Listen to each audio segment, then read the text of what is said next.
Min, bahas sumbu filosofi Yogyakarta dong. Penasaran nih? Menarik kayaknya. Mari kita bahas. Nah, jadi sumbu filosofi Yogyakarta ini adalah satu poros spiritualitas kota. Itu garisnya itu membentang ya dari utara sampai selatan. Tapi itu bukan hanya sekedar garis aja yang membentang dari Gunung Merapi sampai ke Laut Selatan Jawa. Nah, jadi sumbu filosofi ini sudah diakui oleh UNESCO sebagai salah satu warisan budaya tak benda. Dari mana sih asal mula konsep sumbu filosofi ini?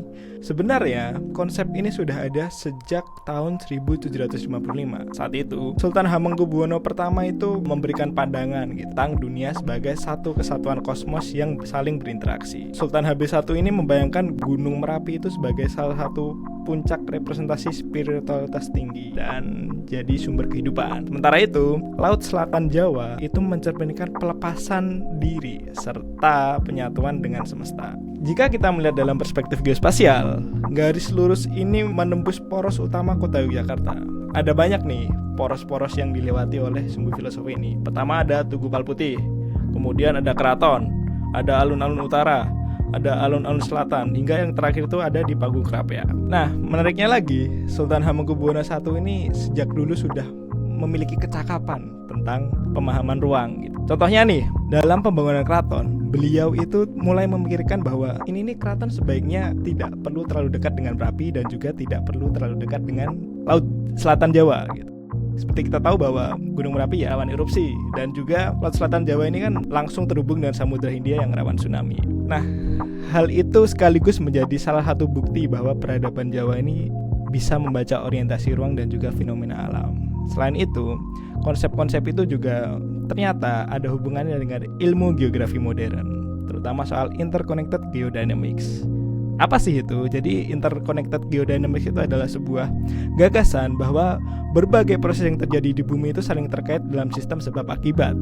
Nah, dalam konteks sumbu filosofi Yogyakarta, konsep interconnected geodynamics itu menciptakan sumbu filosofi yang menyatukan dimensi ilmu pengetahuan, spiritualitas, dan juga manusia.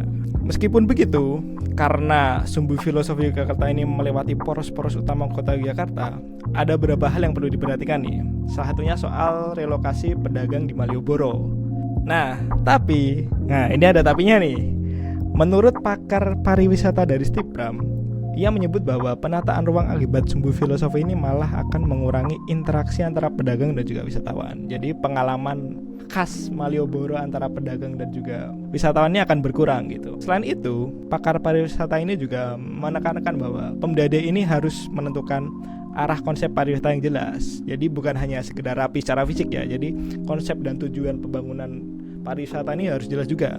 Apakah Malioboro ini akan dijadikan pusat wisata belanja kah, atau dijadikan sebagai citra kota budaya kah, atau malah beralih ini arah wisata tematik. Nah, jadi itu aja pembahasan soal sumbu filosofi Yogyakarta dari aspek geospasial. Nah, kira-kira apa lagi nih yang mau dibahas di Spatial Highlights? Coba tulis komentar di bawah ya.